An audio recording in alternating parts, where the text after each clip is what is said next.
What if the key to true strength isn't in being unbreakable, but in embracing your fractures?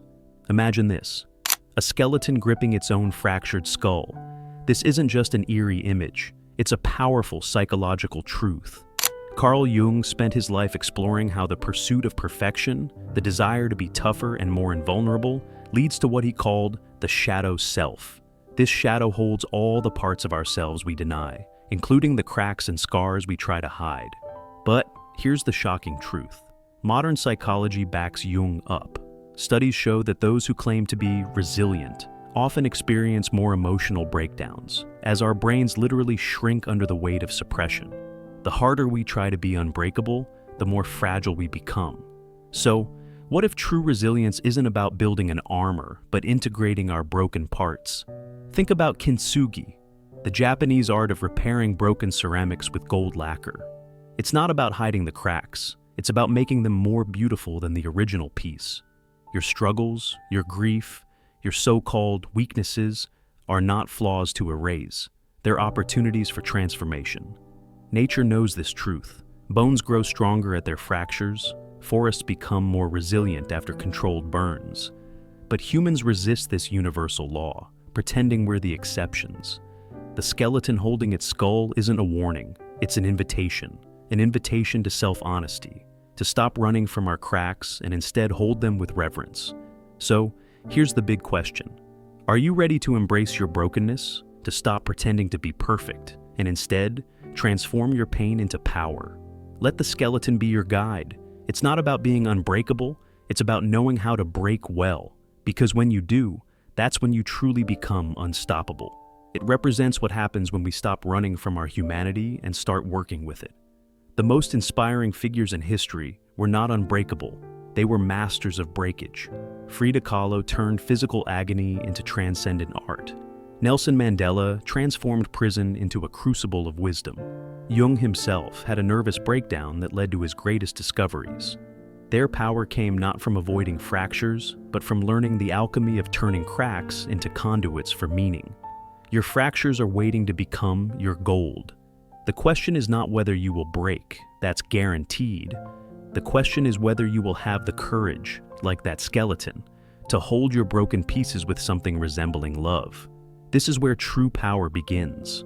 We live in the age of mental toughness, where vulnerability is mistaken for failure, pain is medicated into silence, and emotional suppression is celebrated as strength. Society rewards those who appear unshakable, stoic leaders, unflinching influencers, and those who never let them see you sweat. But Carl Jung saw through this dangerous illusion. What you resist not only persists, but will grow in size. The harder we chase invincibility, the more fragile we become. The data proves it. 85% of self-described highly resilient people admit to regular emotional breakdowns. APA 2023. Repressed emotions increase chronic disease risk by 40%. Harvard Medical 2022. The strong silent type has 3 times higher suicide rates than those who acknowledge struggle. World Health Organization 2021.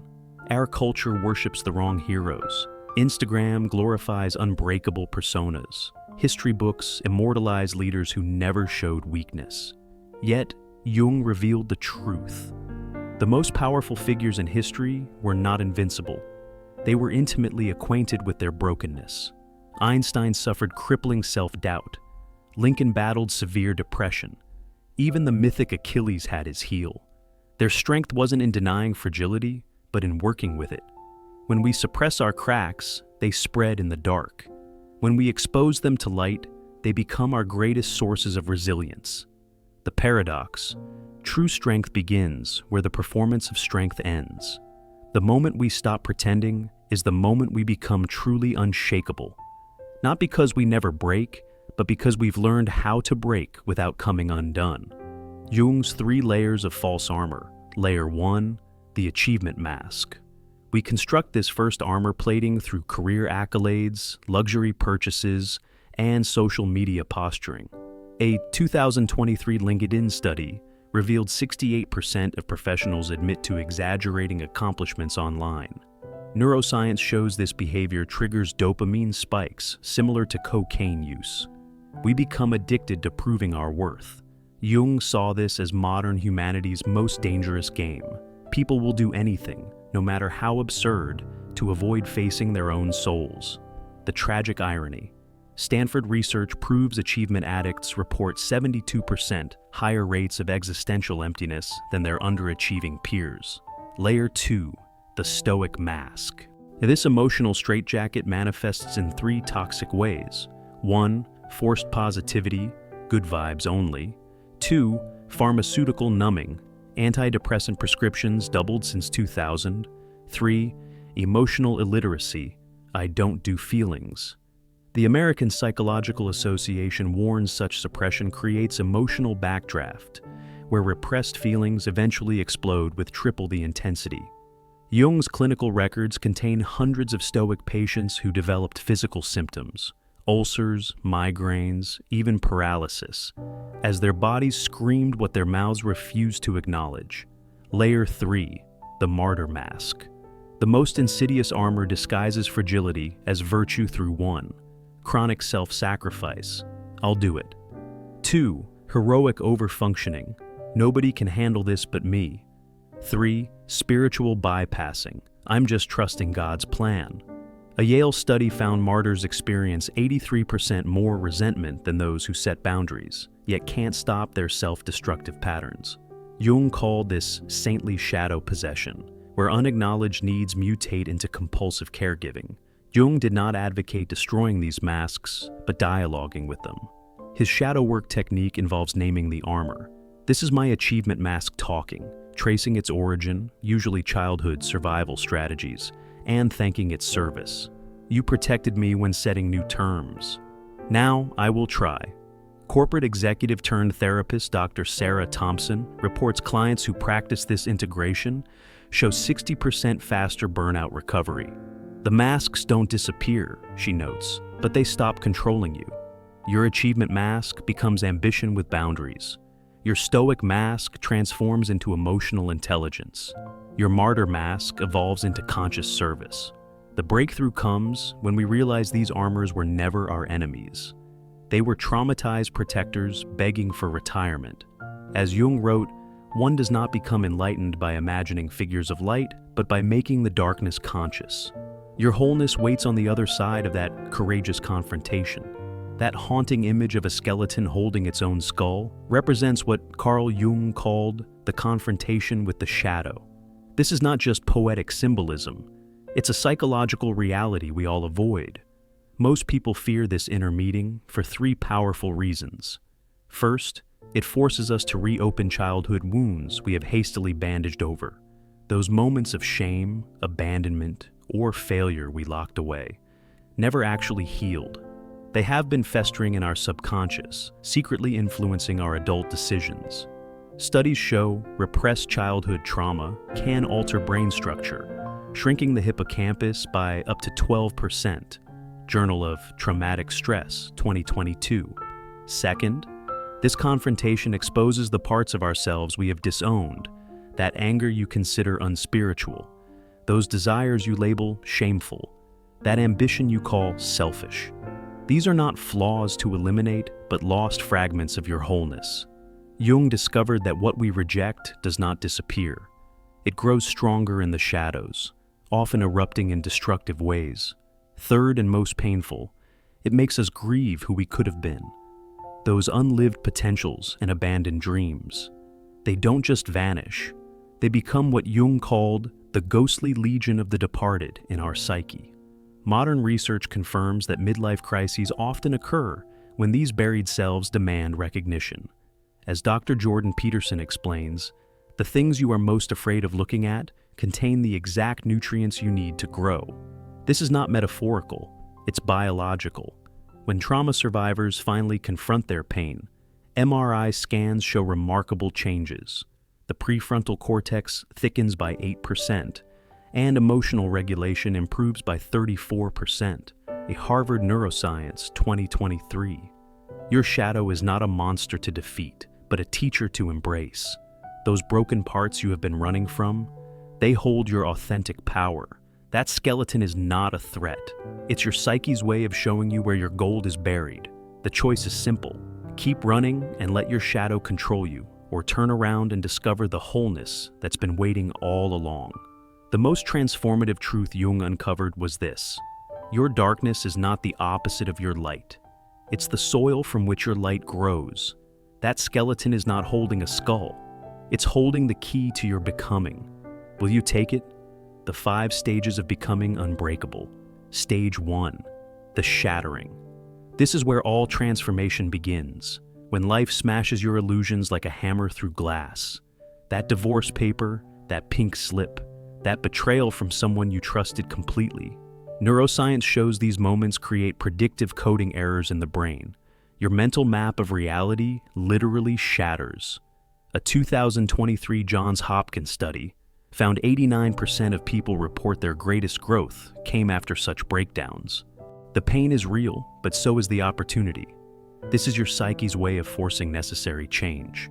Stage 2, the gathering. Most people rush to fix themselves immediately. This is a fatal mistake. True resilience requires sitting with brokenness, like an archaeologist carefully collecting pottery shards.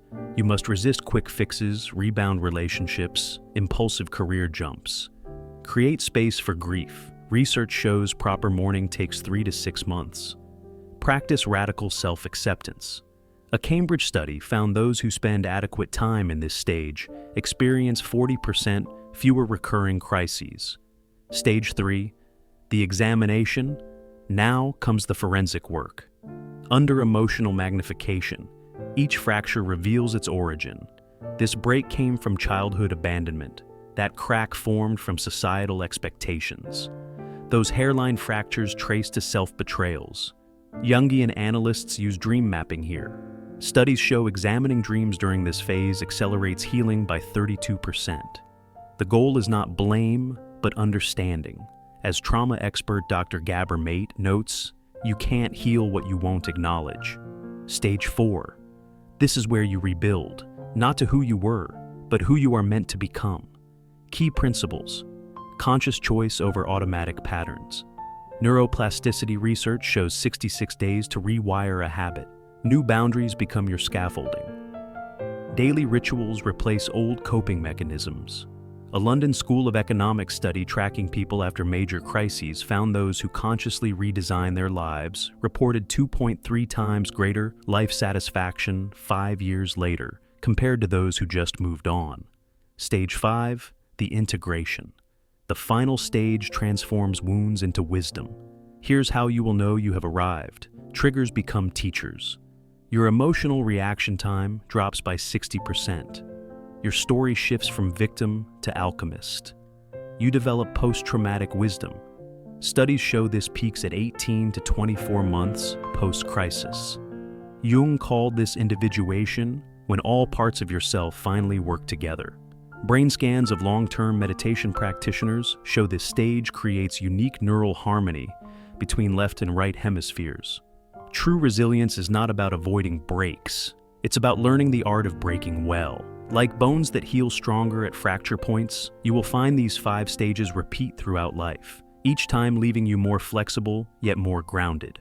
The Japanese concept of falling 7 times, rising 8, is not poetic exaggeration. It's the neuroscience of human transformation. Your fractures will become your finest features if you let them. Nelson Mandela's prison cell became the ultimate alchemy lab for shadow work. Where most see only oppression, Jungians recognize a masterclass in psychological transformation. Through his 27-year incarceration, the young Mandela embraced armed resistance, a necessary fire that could have consumed him. In prison, he confronted his shadow, channeled militant energy into discipline, studied, earned a law degree behind bars, and transformed anger into strategic patience. Brain scans show this cognitive shift creates new neural pathways. Journal entries reveal his inner struggle. I am not a saint unless you think a saint is a sinner who keeps trying. Mandela did the unthinkable. He studied his oppressors, learned Africans to understand the white minority psyche, memorized their poetry and rugby strategies, recognized their fear as mirroring Black South Africans' pain. This was not surrender, it was psychological mastery. Harvard researchers later identified this as the Mandela effect, where understanding an enemy's narrative reduces conflict hormones by 37%. His Robben Island epiphany, only free men can negotiate, reveals the neuroscience of forgiveness. First came emotional sovereignty, no victim mentality. Then, clear-eyed assessment, recognizing the system's fragility. Finally, strategic compassion, freeing himself to negotiate. Brain studies show this progression activates the prefrontal cortex while calming the amygdala, the exact neural state for wise decision-making.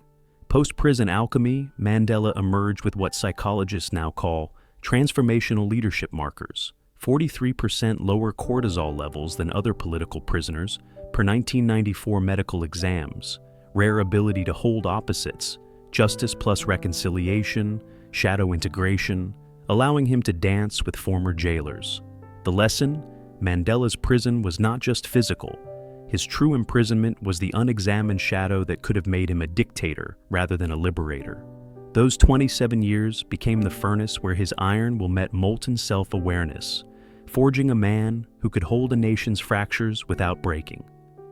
Morning shadow journaling.